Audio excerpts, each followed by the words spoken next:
Alright guys, so I've got some pomegranates. What I'm going to do with these, I'm not going to use them for fermenting or anything like that. I'm going to use these to make a syrup so that I can flavor my moonshine later. Make, I don't know, I guess pomegranate martinis or whatever. So what I'm going to do is I'm going to hold these, cut the top off, cut the bottom off, and take out the sections. I'm going to run them through my food processor to make them break down, and then after that I'll put them in my large pan.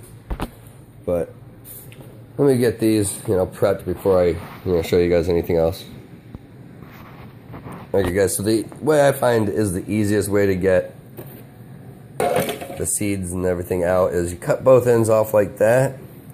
I mean, pretty much you're just gonna peel the edges away. You'll take a knife, you'll cut here, here, here, somewhere around here where the other membrane is, but each time you cut at one of these membranes it's going to fall apart and you'll get each section out at one time.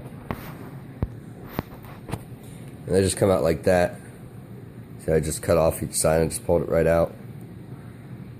I'm not too worried about much of the membrane because the seed, the membrane, all of that's probably going to end up in there with it. Just get them all in your food processor. Once you've gotten all these in your food processor, you can run it, which will open the seeds up to where you can get the juice out when you make your jelly. Which, I don't know if I'm making jelly or what I'm going to end up making, but I do know I don't want the seeds in it. So that's the job right now. Take out the seeds of all of them, and then I'm going to put it in the pan. But it's hard to do this with just one hand, so I'm going to get back to what I need to do, and I'll show you guys the next step in a second. Okay, so I've made a good start. That's 2 of them. I still have that many left to do, if I even do that many. All depends. I'm pretty sure I need at least 1 more for what I'm going to do, so I'm going to finish that up, and then I'll show you how to make the syrup. Alright, so I got 3 of them done. I'm hoping that's enough because I'm tired of peeling. So, you're just going to put your blade that you use for probably dough, pulse it a couple of times.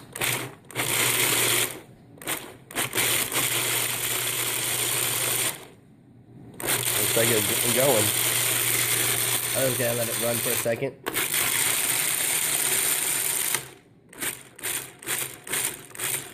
The reason you pulse is because the heavies fall down to the bottom of your thing.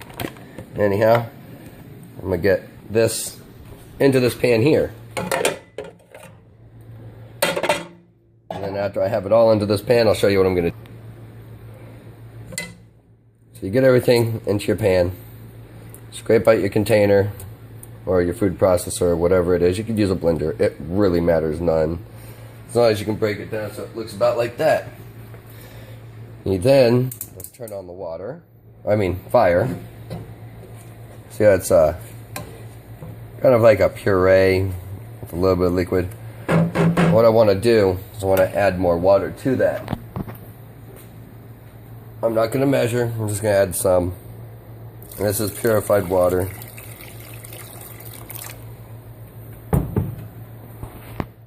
What that water is going to do is it's going to take in a lot of those flavors and help a lot of the flavors come out of the pulp.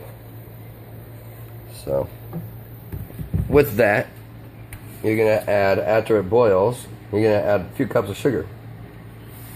And then after a few cups of sugar goes in, you'll bring that up to a full boil, and then you'll reduce that down after you've taken out the seeds. Which I'll show you how to do that in a few minutes after this has gotten up to a boil. I'll show you the sugar process and everything. So, be back in a second. Now you want to be sure you want to stir this periodically because you don't want that to burn while it's getting up to heat, which it's not going to because there's water in it. The only way you're going to burn something is with no water. So anyhow, I've got my about 2 cups of sugar, somewhere right around there for this, and that'll make about 2 cups, right around 2 cups of syrup altogether. So this is going to sit over here until this has become to a boil, and I'm just going to let it boil for a little while. That way you get as much flavor out as I can before I strain the seeds off. Which, when I strain the seeds off, I'm just going to use your average kitchen strainer that you would use for your bacon grease or whatever, and I'll strain it into, I don't know, something heat resistant probably if it's hot when I do it, or into another pan. Likely into another pan because that'll probably make my process easier.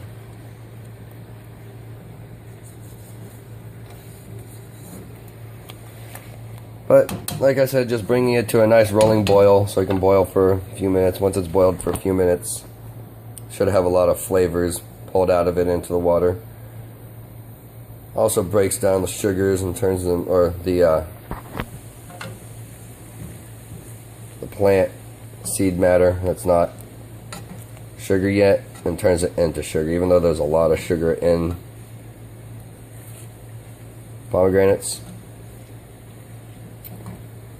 Alright, so that's boiling. So I'll be back in just a minute to show you guys the process of screening out the seeds. Alright, back again. So what I'm going to show you now is the screening method. I hope this stays in there. I don't know if it's going to. Let me find a spoon. There we go. So you keep your screen from going anywhere. You put a little spoon or anything that fits in there right there. Just leave the other end out. So turn off my heat. This is going to be a little tricky with one hand, so find them not hot. That's too hot. So anyhow, I'm going to pour this into here, and then I'll show you how I make sure the liquid goes through, because it gets bound up and clogged with the seed. Okay, so once you get it into your screen, this is the second pour I've done through here. You just want to push it, and that's going to press your liquids out of your leftover plant matter that's in there, which a lot of that's holding good flavors that you want to keep for your syrup. So push the macerated material down, get as much juice as you can out of it.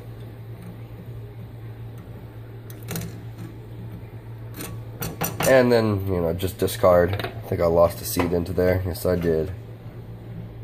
Alright, well, I'm gonna let you guys go so I can discard this, and then I'll show you how to make the syrup. Okay, so back again. Got everything cleaned up and ready. So what you do, you're gonna turn your pan on, leave it on high, dump it in your sugar. Now, really, you only need like a half a cup of water for this, but I'm using a lot of water, so it'll have to, you know, simmer for a while to lose a lot of water. But you're just going to add your juice back in, just like that. You don't really have to stir much. You can if you want, but it's going to dissolve no matter what. But if you don't want to wait as long for it to make syrup, you could add more sugar, but by doing that you get less flavor because you're adding the water. It's still there and you're not taking the water out to make it so that it's more of a syrup. You'll make it, it'd still be a syrup, it just won't be as strong of flavored. So I want like a concentrated flavor. So this is going to boil down for, I don't know, 20 minutes maybe at the most. Let some of the water evaporate out of it, and then it'll be done. I'm going to want to do my best to clean off all this good flavor off the sides before I walk away also. Oopsie. By the time this is thickened, it'll be about the thickness of like pancake syrup. But the way, what you would do to make this, if you want to make it like a simple syrup, is you would take your liquid and you would condense it and just let it boil down before you use it. That way you're using a concentrated juice. So instead of using concentrated juice, I'm just going to concentrate it, boil it down, make it kind of like a reduction. So, and this is going to be used with my moonshine flavors.